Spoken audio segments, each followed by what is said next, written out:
ఉమ్మడి నిజామాబాద్ జిల్లాలో అక్టోబర్ 1 నుంచి ధాన్యం కొనుగోలు కేంద్రాలు తెరుస్తామని అధికారులు ప్రకటించారు. అయితే గత నెల రోజులుగా విస్తారంగా వర్షాలు కురుస్తున్నాయి. మధ్యలో 3 రోజులు బ్రేక్ ఇచ్చి వర్షాలు మళ్లీ జోరందుకున్నాయి. జిల్లాలో ముందస్తు సాగు మొదలుపెట్టిన ప్రాంతాల్లో పంటలు కోసేందుకు రైతులు సిద్ధమయ్యారు. కోతల సమయానికి వర్షాలు పడుతూ ఉండటంతో రైతులు ఆవేదన చెందుతున్నారు.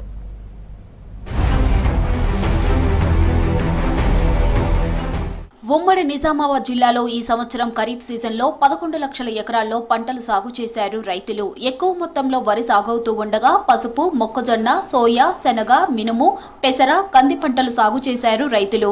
ఉమ్మడి జిల్లా వ్యాప్తంగా వరి ప్రధాన పంట కాగా 75,000 ఎకరాల్లో మొక్కజొన్న, 55,000 ఎకరాల్లో పసుపు పంట, 50,000 ఎకరాల్లో సోయా పంటలు సాగవుతున్నాయి.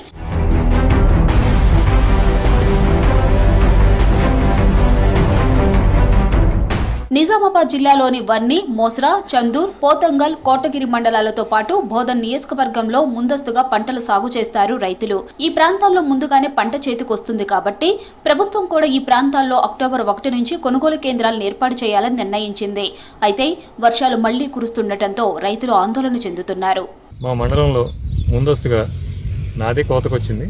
వరి పొలం 7 ఎకరాలు కోత ఇవాళ కోస్తున్నాం. ఈ వాతావరణం అనుకూలించక మళ్ళీ గవర్నమెంట్ కాటలు ఎప్పుడు పెడతారో తెలియక ప్రైవేట్లో అమ్మేసామండి.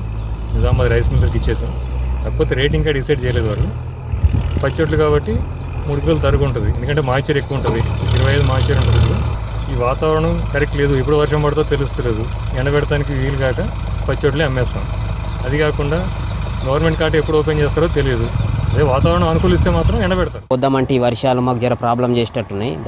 కొనుగోలు కేంద్రాలు కూడా స్టార్ట్ అయితే అని డిక్లేర్ చేసిర్రు. కానీ వర్షాల వల్ల మాకు ఇబ్బంది అయ్యి పడిపోయి పొలాలు, మిషన్ల ఖర్చులు ఇవన్నీ కరెక్ట్ పంట చేతికి వచ్చేసరికి ఇవన్నీ కష్టాలు అయిపోతున్నాయి రైతులకు. ప్రతిసారి ఇదే. పోయినసారి కూడా మొత్తం చేనంతా పడిపోయింది. ఈసారి కూడా ఈ వారం రోజులు ఇప్పుడు 4-5 రోజుల కోతలు కావాలా.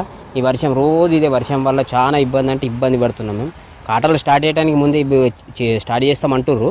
కానీ మనం ఎండబెట్టాలంటే కనీసము ఇదైతే ఉండాలి కదా. వాతావరణం మంచిగా ఉంటుంది, ఎండబెట్టగలుగుతాం. బోధనలో ప్రైవేట్ వ్యక్తులు వచ్చి కొనుగోలు కేంద్రాలను ప్రారంభించి రైతులకు నష్టపరిచే ఆలోచన చేయడం జరుగుతుంది. కాబట్టి ప్రైవేట్ వ్యక్తులకు రైతులు అమ్మకుండా వెంటనే ప్రభుత్వ కొనుగోలు కేంద్రాలను ప్రభుత్వం వెంటనే ప్రారంభించి, ఎందుకంటే ప్రస్తుత పరిస్థితుల్లో తెలంగాణ ప్రాంతంలో మొత్తం కూడా వర్షాలు తమ యొక్క బీభత్సాన్ని సృష్టించడం జరుగుతుంది. దీని ద్వారా రైతులు అటు వడ్లను ఆరబెట్టుకోలేక ఇటు ప్రభుత్వ కొనుగోలు కేంద్రాలు మొదలు కాకపోవడం వలన ఇటు ప్రభుత్వానికి అమ్మలేక ప్రైవేట్ వ్యక్తులకు అమ్మి చాలా నష్టపోవడం జరుగుతుంది. నిజామాబాద్ జిల్లాలో మిగతా జిల్లాల కంటే ముందుగానే వరి సాగు మొదలవుతుంది. దసరా పండుగ సమయానికి పంట చేతికొస్తుంది. దసరా నుంచి కొనుగోళ్లు ప్రారంభమవుతాయి. అయితే ఈసారి కోతల సమయంలో వర్షాలు పడుతూ ఉండటంతో రైతులు ఆందోళన చెందుతున్నారు. మరోపక్క కామారెడ్డి జిల్లాలో ఇటీవల వరద కారణంగా వేలాది ఎకరాల్లో పంట నష్టం జరిగింది. ఇప్పుడిప్పుడే కోలుకుంటున్న రైతులను ఇప్పుడు మళ్లీ కురుస్తున్న వర్షాలు ఆందోళనకు గురిచేస్తున్నాయి. కొనుగోలు కేంద్రాలు తెరుస్తామన్నా కేంద్రాలు తేమ శాతం చూడకుండా ధాన్యం కొనాలని డిమాండ్ చేస్తున్నారు. ఎందుకంటే 6 నెలలు కష్టపడి రైతులు కష్టపడి పండించి ఈ ప్యాడీ ప్రొక్యూర్మెంట్ సొసైటీ కాంట్రాల దగ్గర వడ్లు పోస్తామనే సమయంలో వర్షాలు పడితే ఇబ్బంది పడతారు రైతులు. కాబట్టి భగవంతుడు ఇక్కడికి ఈ వర్షాన్ని ఆపేయాలని చెప్పి భగవంతుని ప్రార్థిస్తున్నాను. ప్రభుత్వం కూడా రైతులకు ఇబ్బంది కావద్దన్న సదుద్దేశంతో కాంట్రాలు ఓపెన్ చేస్తున్నారు. కాబట్టి తెలంగాణలోనే ఎక్కడ లేని విధంగా ఫస్ట్ మా బాన్స్వాడ కాన్స్టిట్యూన్సీ నుండి కాంటలు మొదలవుతాయి.